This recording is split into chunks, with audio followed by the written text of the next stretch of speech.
Assalamualaikum warahmatullahi wabarakatuh.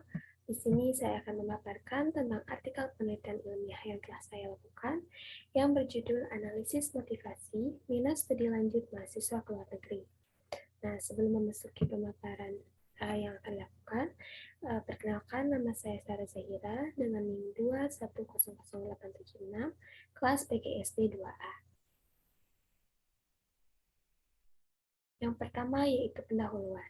Pendidikan bagi individu merupakan satu hal penting yang akan mempengaruhi kesejahteraan dalam hidupnya, seperti meningkatkan keterampilan karir sehingga seseorang akan lebih mudah mendapatkan pekerjaan untuk kelangsungan hidupnya. Namun, pendidikan bukan hanya memiliki manfaat bagi individu saja, melainkan bagi lingkungan sosialnya. Bagi Hajar Dewantara, memaparkan bahwa pendidikan menuntun skala kodrat yang ada pada anak-anak agar mereka dapat mencapai keselamatan dan kebahagiaan yang setinggi-tingginya, baik sebagai manusia maupun sebagai anggota masyarakat. Pada 2009, dikutip dari kompas.com, Indonesia menduduki peringkat ke-22 di dunia sebagai negara terbanyak mengirimkan siswa belajar ke luar negeri. Maka dari itu, penelitian tentang motivasi mengapa mahasiswa Indonesia pelajar Indonesia memutuskan untuk melanjutkan studi ke luar negeri merupakan suatu hal yang penting. Pelajar dipengaruhi oleh ciri khas dan lingkungannya mempunyai motivasi tersendiri. Tujuan pembuatan artikel ini yang pertama yaitu untuk menganalisis apa saja yang melatar belakangi atau menjadi alasan para pelajar memilih melanjutkan studi ke luar negeri. Dan yang kedua, untuk mengetahui harapan para pelajar setelah melanjutkan studinya ke luar negeri. Baik, untuk selanjutnya, metode penelitian. Yang pertama, jenis dan sumber data. Jenis metode data yang digunakan dalam penelitian ini adalah metode studi pustaka, yaitu serangkaian kegiatan berkenaan dengan metode pengumpulan data pustaka, membaca dan mencatat serta mengolah bahan penelitian. Lalu, peneliti menggunakan data-data penelitian yang telah dikaji sebelumnya, serta mengambil beberapa data dari artikel dalam media elektronik. Populasi dan penelitian ini adalah mahasiswa yang telah melanjutkan studi di luar negeri, ataupun yang sedang melanjutkan studi di luar negeri, serta para pelajar yang sedang mencari informasi studi di luar negeri, dan memiliki minat untuk melanjutkan studinya ke luar negeri. Penelitian ini lebih menekankan pada mahasiswa yang berasal dari berbagai perguruan tinggi di Indonesia dengan beberapa tambahan atau referensi penelitian di luar negeri. Lalu yang kedua, instrumen penelitiannya.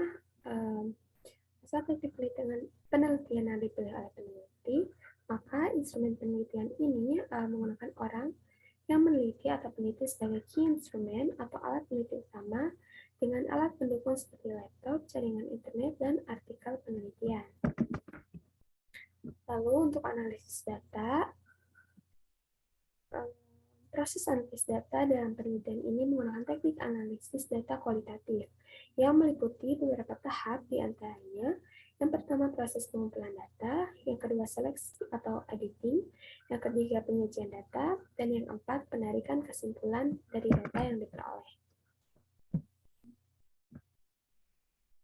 Lalu selanjutnya kajian pustaka. Yang pertama, pelajar dan pendidikan. Pengertian pelajar secara luas adalah setiap orang yang terlibat dengan proses pendidikan untuk memperoleh pengetahuan sepanjang hidupnya. Sedangkan dalam arti sempit, pengertian pelajar adalah setiap siswa yang belajar di sekolah. John Dewey berpendapat pendidikan adalah salah satu proses pengalaman seseorang dalam mencari ilmu pengetahuan. Nah, berdasarkan dari pengertian-pengertian tersebut, peneliti menyimpulkan bahwa pelajar dan pendidikan merupakan dua hal yang tak dapat dipisahkan karena pelajar merupakan subjeknya, sementara pendidikan adalah proses yang dilalui atau alat yang untuk mencapai suatu tujuan ataupun objeknya. Nah, pelajar dan proses untuk menjadi lebih baik dan untuk mencapai tujuannya memerlukan alat yang disebut pendidikan. Yang kedua yaitu motivasi minat. Uno mengungkapkan pengertian motivasi adalah dorongan internal dan eksternal dalam diri seseorang yang diindikasikan dengan adanya hasrat dan minat, dorongan dan kebutuhan, harapan dan cita-cita, penghargaan dan penghormatan. Pengertian minat menurut Syaiful Bahri Jamarah dalam bukunya Psikologi Belajar yaitu sebagai berikut. Minat adalah kecenderungan yang menetap untuk memperhatikan dan mengenal beberapa aktivitas. Peneliti mengambil kesimpulan bahwa minat adalah rasa suka atau ketertarikan yang lebih pada suatu bidang tertentu, sedangkan motivasi merupakan dorongan yang timbul dalam diri seseorang untuk melakukan suatu tindakan. Maka motivasi dapat muncul karena adanya minat seseorang terhadap sesuatu sehingga mendorong individu tersebut untuk berkecimpung dalam bidang yang disukainya tersebut.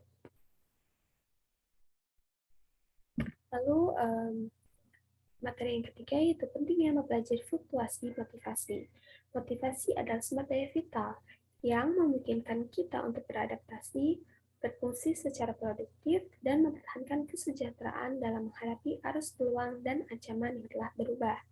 Sebuah artikel dalam positivepsychology.com yang bertajuk The Vital Importance and Benefits of Motivation mengungkapkan bahwa menemukan cara untuk meningkatkan motivasi sangat penting karena memungkinkan untuk mengubah perilaku, mengembangkan kompetensi, jadi kreatif, menetapkan tujuan, menumbuhkan minat, membuat rencana, mengembangkan bakat, dan meningkatkan keterlibatan. Lalu, kaitan antara motivasi minat dan studi lanjut ke luar negeri. Dengan berbagai latar belakang serta karakteristik tersebut, mendorong seseorang untuk memilih jalan hidupnya masing-masing berdasar motivasi yang dimilikinya. Maka ada banyak alasan dan motivasi mengapa seseorang memutuskan untuk melanjutkan studinya di luar negeri. Nah, dalam laporan penelitian tahun 2017 yang berjudul Memetakan Generasi Z di Indonesia yang diterbitkan oleh AVS Intercultural Programs, siswa sekolah Indonesia termotivasi untuk pergi ke luar negeri, terutama untuk menunjukkan karir akademis mereka. Terlepas dari faktor motivasi utama, sebagian besar siswa yang disurvei, yaitu sebanyak 81%, telah mempertimbangkan untuk belajar di luar negeri, dan sebanyak 56% motivasi belajar Indonesia untuk belajar di luar negeri berkisar pada kemajuan akademik, sedangkan eksplorasi budaya menjadi fokus utama bagi 44% remaja Indonesia. Nah, dari pemaparan sebelumnya, di sini saya ada simpulan, yaitu berdasarkan data yang diperoleh dari penelitian. Yang pertama, motivasi yang paling umum yang mendorong mahasiswa untuk melanjutkan studi ke luar negeri yaitu tujuan pendidikan atau akademik dan prospek karir masa depan yang menghilang. Lebih lanjut, ada beberapa motivasi lainnya yang ditemukan berdasarkan data, yaitu ketertarikan eksplorasi budaya, mencari pengalaman baru, berkeinginan keliling dunia, mencoba tantangan baru, mendapatkan kualifikasi secara internasional, ketersediaan mata kuliah dan kualitas, serta faktor biaya dan dorongan untuk membantu orang tua. Setiap mahasiswa memiliki motivasi masing-masing berdasarkan ciri khas dan latar belakang yang dimilikinya. Mungkin sekian yang dapat saya sampaikan. Terima kasih atas perhatiannya. Assalamualaikum warahmatullahi wabarakatuh.